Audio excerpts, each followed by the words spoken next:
Tonight, President Obama in Vietnam announcing the U.S. will lift an arms embargo that's been in place for more than 40 years. ABC's Bob Woodruff is in Hanoi, Vietnam's capital, with the latest. Good morning, Bob.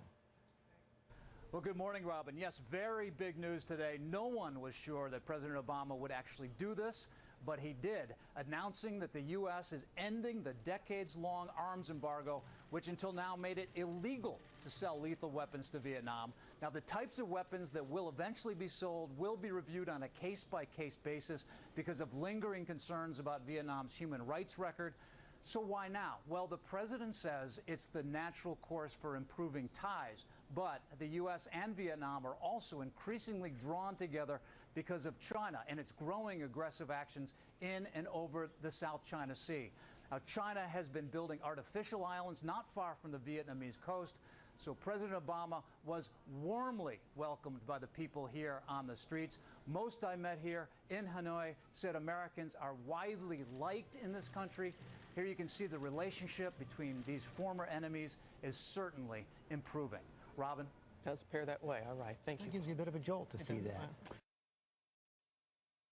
President Obama is in Vietnam this morning, where he's meeting with top leaders in Hanoi.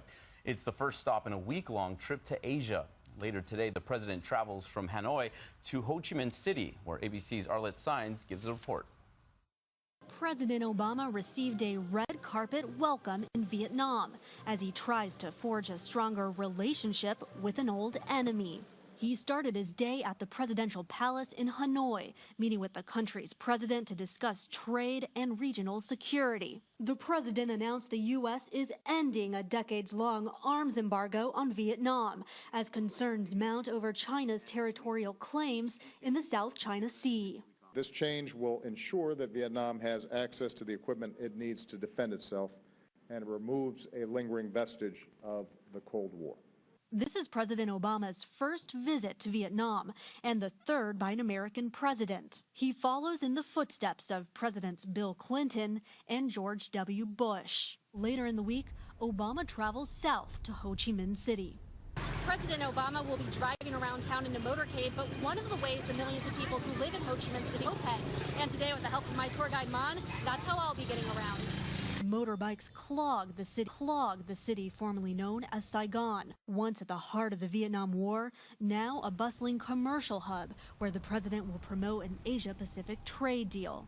The president will continue on trade when he travels to Japan for the G7 summit.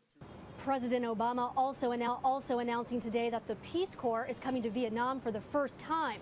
The volunteer organization will be invited to set up operations here in the country. Their main focus, teaching English to Vietnamese students. It's quite a contrast to 4 decades ago when many people signed up for the Peace Corps in order to avoid coming to the military conflict here in Vietnam. Diane.